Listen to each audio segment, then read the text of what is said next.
నమస్కారం శర్మ గారు. నమస్కారం అండి. శర్మ గారు, సిబిల్ రిపోర్ట్లో కనుక దాంట్లో మనకి ప్రాబ్లం వస్తే మనం దాన్ని ఏ విధంగా కరెక్ట్ చేసుకోవాలంటారు యాజ్ ఏ కస్టమర్గా? ఇప్పుడు సిబిల్ రిపోర్ట్ తీసుకోవడం అనేది ఇంపార్టెంట్ థింగ్. అక్కడ వరకు మనకు అర్థమైపోయింది దాని యొక్క ఇంపార్టెన్స్ ఏంటనేది. ఒకసారి సిబిల్ రిపోర్ట్ తీసుకున్న తర్వాత దాన్ని అబ్జర్వ్ చేయాలి మనం. ఏంటి నేను మీరు ఎక్కడెక్కడ లోన్స్ తీసుకున్నారో మీకు తెలిసిపోతుంది అందులో. అదే మీ పర్సనల్ రిపోర్ట్ కనుక తీసుకుంటే పక్కన బ్యాంక్ పేరు కూడా వచ్చేస్తుంది, full details will be given. ఇప్పుడు అదే నేను మీ సిబిల్ రిపోర్ట్ తీసుకుంటే నాకు మీరు ఏ బ్యాంకులో తీసుకున్నారనేది తెలియదు. మా బ్యాంకులో కనుక తీసుకుని ఉంటే, సపోజ్ పంజాబ్ నేషనల్ బ్యాంకులో తీసుకుని పంజాబ్ నేషనల్ బ్యాంక్ వాళ్ళు సిబిల్ రిపోర్ట్ జనరేట్ చేస్తుంటే మా బ్యాంక్ నెంబర్లు వచ్చేస్తాయి, వేరే బ్యాంక్ నెంబర్లు రావు. కానీ మీరు కనుక పర్సనల్ రిపోర్ట్ మీరే సిబిల్ నుంచి ఆన్లైన్లో తెప్పించుకున్నారనుకోండి, మొత్తం డీటెయిల్స్ వచ్చేస్తాయి. బజాజ్లో తీసుకున్నారా, ఎస్బీఐలో తీసుకున్నారా, ఎస్బీహెచ్లో తీసుకున్నారా, పిఎన్బిలో తీసుకున్నారా, ఇవన్నీ డీటెయిల్స్ వచ్చేస్తాయి. That is first point. Second point, మీ స్కోర్ని బట్టి తెలిసిపోతుంది. సపోజ్ మీ స్కోర్ 500 వచ్చింది అనుకోండి, 500 అంటే చాలా తక్కువ. లీస్ట్ అని కాదు, తక్కువ. అది మేము అసలు కన్సిడర్ చేయం, మేము లోన్ ఇవ్వం పో అని చెప్పేస్తాం మనం 500కి. అప్పుడు మీరు అబ్జర్వ్ చేయాలి, ఎక్కడెక్కడ నేను ఎన్ని లోన్స్, 10 లోన్స్ ఉన్నాయి, ప్రతి నెల నేను కడుతున్నాను, కట్టినప్పుడు నాకు స్కోరింగ్ ఎందుకు తక్కువ వచ్చింది. అకౌంట్ వైజ్ మీరు అబ్జర్వ్ చేసుకోవాలి. అందులో క్లియర్గా ఉంటుంది. అందులో రాస్తారు కూడా, ఫలానా మంత్లో కట్టాల్సింది 2 నెలల తర్వాత కట్టారు, డిలేస్, డేస్ పాస్ట్ డ్యూ అంటారు, డిపిడి అని ఉంటుంది. అంటే ఈ నెల ఆగస్టులో కట్టాల్సింది సెప్టెంబర్లో కట్టారనుకోండి, అంటే 25 రోజులు డిలే అయింది ఇది అని కింద ట్యాబ్లర్ కాలంలో వచ్చేస్తుంది. అలాంటివి ఏమైనా ఉన్నాయా, పొరపాట్లు ఏమైనా జరుగుతున్నాయా, మీరు ఇచ్చిన ఈసీఎస్లు సరిగ్గా వెళ్తున్నాయా లేదా, లేదా మీరు ఎవరికైనా మీ నౌకరు ఎవరో ఉంటారు, వాడికి డబ్బులు ఇస్తే వాళ్ళు ఇవాళ కట్టాల్సింది 1 నెల దాటిన తర్వాత కడుతున్నాడా, ఇలాంటివన్నీ మీరు అబ్జర్వ్ చేసుకోవాలి. అబ్జర్వ్ చేసుకుని ఎక్కడైనా సమస్య కనుక మీకు ఉన్నట్టు అనిపిస్తే, మన దృష్టికి వస్తే ఆ బ్యాంక్ వాళ్ళని ఫస్ట్ కాంటాక్ట్ చేయాలి. ఫైనాన్షియల్ ఇష్యూ, బాబు నేను ప్రతి నెల కడుతున్నా, నా బ్యాంక్ స్టేట్మెంట్ చూడు, ఎవ్రీ మంత్ వస్తుంది, కానీ దీనివల్ల నా స్కోర్ తక్కువ అయిపోయింది, మీరు ఒకసారి టేకప్ చేయండి అని బ్యాంక్ వాళ్ళకి ఇస్తే బ్యాంక్ వాళ్ళు టేకప్ చేస్తారు. It is the responsibility of the financial institution.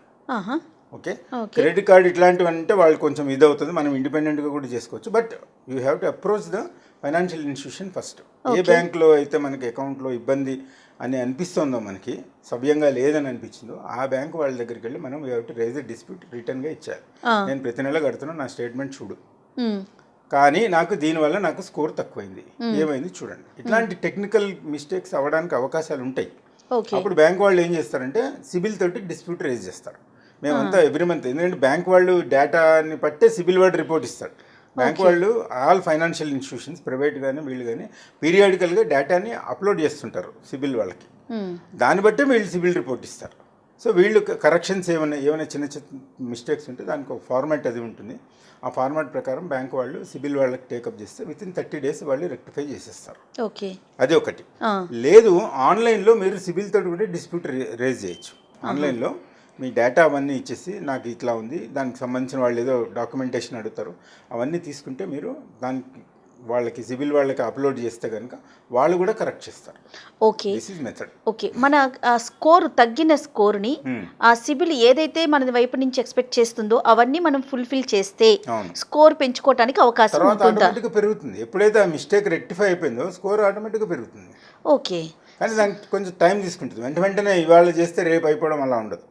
There is process taking time. దగ్గర 30 రోజులు పడుతుంది. ఓకే, సో మనం నెక్స్ట్ లోన్కి వెళ్ళేటప్పుడు మనకి ఇది ప్లస్ అవుతుంది. ఇంకొకటి కూడా ఏమవుతుందంటే, మీరు ఎప్పుడైతే డిస్ప్యూట్ రేజ్ చేశారో ఆ డిస్ప్యూట్ ఆ పర్టికులర్ అకౌంట్ దగ్గర అండర్ డిస్ప్యూట్ అని రిపోర్ట్లో వస్తుంది.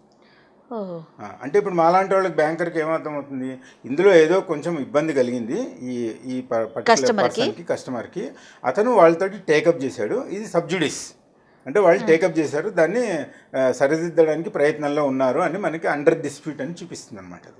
దానివల్ల మనకు అర్థమవుతుంది. వాళ్ళ దగ్గర ఒక అండర్టేకింగ్ తీసుకుంటాం, బాబు మాకు ఇట్లా ప్రాబ్లం వచ్చింది, నేను చూడండి ఈ లోన్ ఇది, ఇంత లోన్ ఇది, నేను ప్రతి నెల కడుతున్నాను, నా బ్యాంక్ స్టేట్మెంట్ చూడండి, ఇది తప్పు ఉంది అంటే మేము సర్కమ్స్టాన్షియల్ ఎవిడెన్స్ తీసుకుని అతనికి కొంచెం అంటే ఫేవరబుల్గా ఉండడానికి ప్రయత్నం చేస్తాం. ఎందుకంటే అతని మిస్టేక్ లేకుండా అతన్ని మనం పెనలైజ్ చేయలేం కదా.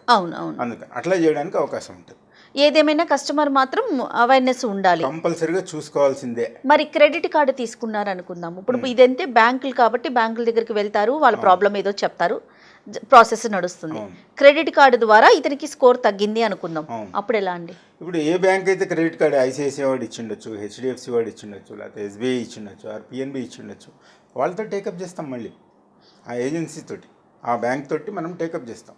ప్రైవేట్ బ్యాంకుల్లో ఏమవుతుందంటే మీరు డైరెక్ట్గా బ్రాంచ్కి వెళ్ళి అప్రోచ్ కాలేరు, అంటే వాళ్ళ ఏజెంట్స్ ద్వారా ఎక్కువ అప్రోచ్ అవుతుంటారు కాబట్టి ఎవరి దగ్గరికి వెళ్ళాలనేది కొంచెం ఇబ్బందికరమైన పరిస్థితి ఉంటుంది. ఇప్పుడు అదే నేషనలైజ్డ్ బ్యాంకులో అంటే మీరు వెళ్ళి డైరెక్ట్ బ్యాంకులోకి వెళ్ళి నాకు ఈ ప్రాబ్లం ఉందని చెప్పడానికి ఉంటుంది. ప్రైవేట్ బ్యాంకులో అంత ఈజీ కాదు. వాళ్ళకి ఏంటంటే వాళ్ళ సెటప్ వేరుగా ఉంటుంది, వేరే వాళ్ళ ఏజెంట్స్, వేరే సబ్సిడరీ అండర్టేకింగ్స్ ఇవన్నీ ఉంటాయి. అది కొంచెం కనుక్కుని వాళ్ళతో టేకప్ చేయాలి, ఫస్ట్ పాయింట్.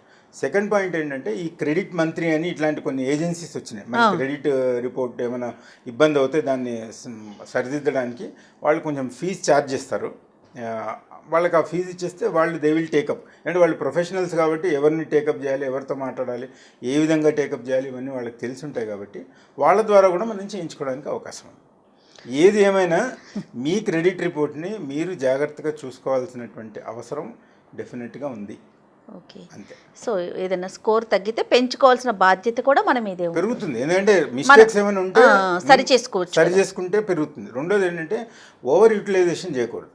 ఇప్పుడు మీకు ₹1,00,000 క్రెడిట్ కార్డు లిమిట్ ఇచ్చాడు అనుకోండి, 1,00,000 వాడేస్తుంటే అంటే ఈ ఫైనాన్షియల్ డిసిప్లిన్ లేదన్నట్టుగా ఒక ఇది వస్తుంది. మనం పేమెంట్ సక్రమంగా చేసినా కూడా నువ్వు ఆధారపడుతున్నావు కదా, నువ్వు ఫ్రీగా వచ్చే దాని మీద ఆధారపడుతున్నావు. ఇట్స్ సైకలాజికల్ ఇది, అంతే కదా. మీరు సపోజ్ ₹1,00,000 లిమిట్కి 50,000 వాడుతున్నారు అనుకోండి మీరు, అప్పుడు మనం అనుకోవచ్చు అరే మరి కస్టమర్కి ఒక క్వశ్చన్ రేజ్ అవుతుంది కదా శర్మ గారు, మరి అలాంటప్పుడు అంత లిమిట్ ఇవ్వటం ఎందుకు? వాళ్ళు ఇచ్చారనే కదా మనం ఇప్పుడు యూస్ చేస్తున్నాం, బట్ పేమెంట్ అనేది సక్రమంగా చేస్తున్నాం కదా అన్న డౌట్ వస్తుంది కదా. ముందా కోడి ముందా అన్నట్టు వాడు ఏజెన్సీస్ ఏమంటారంటే మీరు తీసుకుంటున్నారు కాబట్టి నేను ఇస్తున్నా అంటాడు, ఇతను అంటాడు మీరు ఇస్తున్నారు కాబట్టి నేను తీసుకుంటున్నాను. ఏదైనా కూడా అండి మనకి ఎంత అవసరము, మన స్తోమత ఎంత, మన స్థాయి ఎంత, నా కుటుంబ పరిస్థితులు ఏంటి, నా పిల్లలు ఏం చదువుతున్నారు, మా నాన్న తల్లిదండ్రులు ఉంటే వాళ్ళ ఆరోగ్య పరిస్థితి ఏంటి, నేను ఇవన్నీ ఖర్చులు నేను భరించగలనా లేదా, ఇవన్నీ చూసుకోవాలి. సిబిల్ వాడు ఎందుకు చూస్తాడండి మీ ఇంట్లో పరిస్థితులు? మన ఇంట్లో పరిస్థితులు మనం చూసుకోవాలి, అంతే కదా. నా స్తోమత ఎంత చూసుకోవాలి. నువ్వు ₹100 ఖర్చు వాడేయకూడదు. ఇప్పుడు ₹100 ఖర్చు పెట్టే చోట నువ్వు ₹80 ఖర్చు పెట్టు, ₹20 దాచుకో, వద్దని ఎవరున్నారు? వాళ్ళే. ఇప్పుడు న్యాచురల్గా బిజినెస్ చేసేవాడికి ఏంటంటే అండి, ఎంతమందికి ఇస్తే వాడికి అంత 36% they will charge credit card మీద, 36%. రైట్, క్రెడిట్ కార్డు గురించి మనం ఇంకొక వీడియోలో అవేర్నెస్ క్రియేట్ చేద్దాం శర్మ గారు. రైట్ అండి, థ్యాంక్ యూ సో మచ్, నమస్తే. ఈ వీడియో కనుక మీకు నచ్చినట్లయితే లైక్ చేయండి, షేర్ చేయండి. మరిన్ని వీడియోస్ కోసం మా ఛానల్ని సబ్స్క్రైబ్ చేసుకోండి.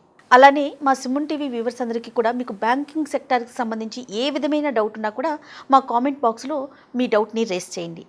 Thank you so much.